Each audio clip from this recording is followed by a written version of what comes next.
Canada ও মেক্সিকোর উপর পণ্য আমদানিতে 25% শুল্ক আরোপ করেছে যুক্তরাষ্ট্র।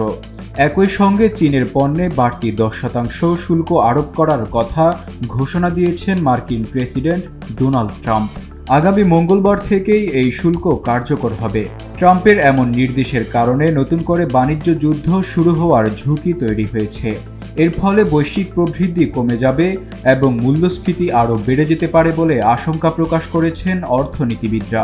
পূর্ব প্রতিশ্রুতি অনুযায়ী ট্রাম্প মেক্সিকো ও কানাডা থেকে যুক্তরাষ্ট্রে আসা সব ধরনের পণ্যের উপর 25% শুল্ক আরোপ করে পৃথক দুটি নির্বাহী আদেশে সই করেছেন।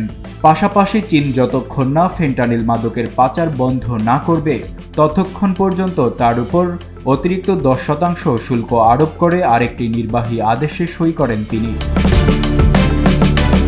তেল শোধনাগার এবং মধ্য পশ্চিমাঞ্চলীয় রাজ্যগুলোর উদ্বেগের প্রতিক্রিয়ায় ট্রাম্প কানাডা থেকে জ্বালানি পণ্যের উপর 10% শুল্ক আরোপ করেছেন। অপরদিকে মেক্সিকোর জ্বালানি পণ্যের উপর সম্পূর্ণ 25% শুল্ক আরোপ করা হয়েছে। যুক্তরাষ্ট্রের আদমশুমারি ব্যুরোর তথ্য অনুসারে 2023 সালে কানাডা থেকে মার্কিন যুক্তরাষ্ট্রের আমদানির প্রায় 1/4 ছিল অপরিশোধিত তেলের আমদানি, যা আর্থিক মূল্যে প্রায় $100 বিলিয়ন। এর আগে ওভাল অফিসে সাংবাদিকদের সঙ্গে আলাপকালে ট্রাম্প বলেন, আমাদের সীমান্ত দিয়ে বিপুল পরিমাণ অবৈধ অভিবাসী ও ফেন্টানিল প্রবেশ করছে, যা যুক্তরাষ্ট্রের জন্য ক্ষতিকর। পাশাপাশি আমাদের প্রতিবেশী দেশগুলোর সঙ্গে বাণিজ্য ঘাটতিও রয়েছে। এসব সমস্যা সমাধানের জন্যই আমি এই শুল্ক বসানোর সিদ্ধান্ত নিয়েছি। ট্রাম্প জানান তিনি চীনের উপরও নতুন শুল্ক বসানোর পরিকল্পনা করেছেন, যা আগে 10% হারের কথা বলা হলেও আরও বাড়তে পারে। তিনি অভিযোগ করেন চীন যুক্তরাষ্ট্রে ফেন্টানিল সরবরাহ করছে, যার ফলে হাজার হাজার মার্কিন নাগরিক মারা যাচ্ছে।